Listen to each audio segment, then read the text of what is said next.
बेटा अगर तू मुझे अभी पैसे देगा तो कल तक मैं तेरे पैसे डबल कर दूंगा। सोच, इससे अच्छी शक्ति दुनिया में कहीं हो सकती है क्या? क्या आप बात कर रहे हैं बाबा जी? अगर मैं आपको पैसे दूंगा तो आप मेरे पैसे डबल कर देंगे?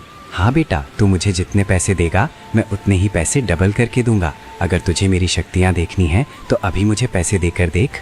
ये सुनकर लालच में आकर पकौड़े वाला बाबा को सारे पैसे दे देता है और आप पकौड़े बेचना शुरू कर देता है और बाबा भी पैसे लेकर वहाँ से चले जाते हैं।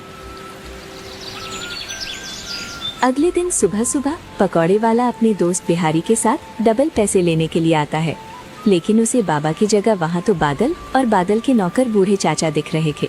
तभी बादल उनसे कहता है, क्या हुआ बेटा, डबल पैसे लेने आए हो क्या? डबल पैसे तो क्या, तुम्हें आधे पैसे भी अब नहीं मिलेंगे, क्योंकि वो बाबा कोई और नहीं मैं ही था। ये तुम क्या कह रहे हो? पर तुम तो बाबा जैसे बिल्कुल भी नहीं दिख रहे। मैंने अपनी आंखों से देखा था, वो तुम नहीं थे, वो तो एक बाबा थे।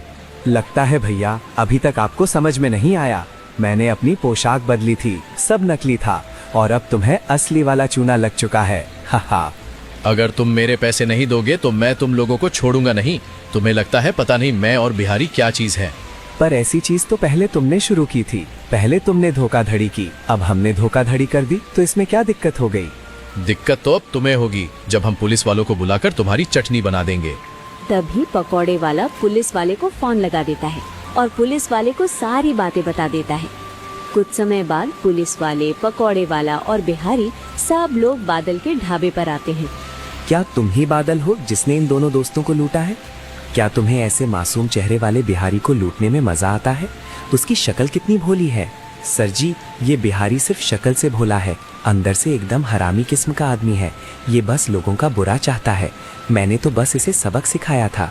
मतलब तुम ये मानते हो कि तुमने इसे सबक सिखाने के लिए इन लोगों के पैसे लूटे हैं? पर सर जी, मैंने इनके पैसे नहीं लूटे हैं, इन्होंने सबसे पहले मुझे लूटा। ये लोग मेरे ढाबे पर आए तो मेरे जो नौकर हैं उन्हें पागल बनाकर सबसे पहले पैसे लूटे, उसके बाद मैंने सबक सिखाने के लिए ये सब किया। देखो, मैं तुम्हारी सिर्फ बोली हुई बातों पर विश्वास नहीं कर सकता।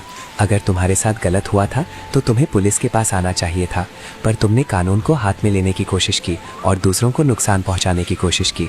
इसीलिए मैं तुम्हें जेल में डालता हूं।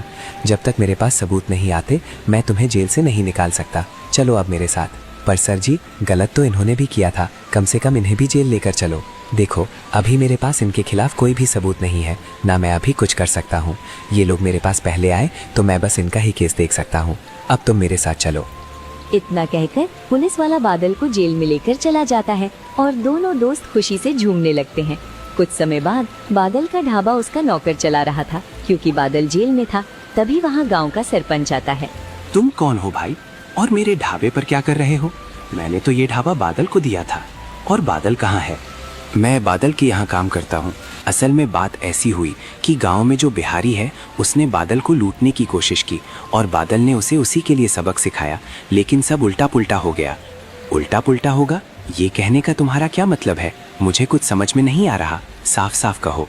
सरपंच जी, मैं ये कह रहा हूँ कि बिहारी ने बादल के पैसे लूटने की कोशिश की थी, इसीलिए बादल ने एक बाबा का रूप बनाकर बिहारी के पैसे लूट लिए और हिसाब बराबर कर दिया। लेकिन बिहारी पुलिस के पास चला गया और पुलिस वाले ने बादल को जेल में डाल दिया। अरे, ये तो बेचारे के साथ बहुत बुरा हुआ। कौन था पुलिस वाला, मुझे बताओ। जी, पुलिस वाले का नाम था बुलबुल पांडे। अच्छा, बुलबुल पांडे, पहले बताना चाहिए था ना। ये तो मेरा बचपन का लंगोटिया यार है। अभी मैं बादल को बाहर निकाल लाता हूँ और बिहारी को सबक सिखाता हूँ। तभी सरपंच जी बुलबुल पांडे इंस्पेक्टर को फोन लगाते हैं और उन्हें सारी बातें बताते हैं। और सारी बातें सुनकर बुलबुल पांडे बादल के पास जाते हैं। सुनो बादल, चलो, तुम्हें जेल से बाहर निकालने का मौका आ गया है। मुझे पता चल गया है कि इन सारी घटनाओं के पीछे बिहारी का हाथ है, इसीलिए अब तुम्हें जेल में नहीं रख सकता। कानून अंधा नहीं होता, वो सिर्फ इंसाफ दिलाता है। पर बुलबुल जी, अचानक से ऐसा क्या हुआ कि आपको बिहारी लोगों पर शक हो गया? असल में मुझे अभी गांव के सरपंच का फोन आया था, और गांव का सरपंच मेरा लंगोटिया यार है। हम बचपन में साथ में गोटी खेलते थे। अगर उसने कहा है कि तुम निर्दोष हो तो इसका मतलब तुम निर्दोष ही हो। मैं अभी बिहारी और उसके दोस्त को पकड़कर जेल में बंद करता हूँ। तभी पुलिस वाले बादल को छोड़कर पकौड़े वाले के पास पहुँचते हैं। चलो पकौड़े वाले, तुम्हारे ससुराल से तुम्हारा न्योता आया है। बहुत लोगों को फंसाने का शौक है ना, जादू दिखाना है ना तुम्हें। आओ, तुम्हें जादू दिखाता हूँ जेल के अंदर। क्या हुआ सर जी, अचानक से आप ऐसा क्यों कह रहे हैं?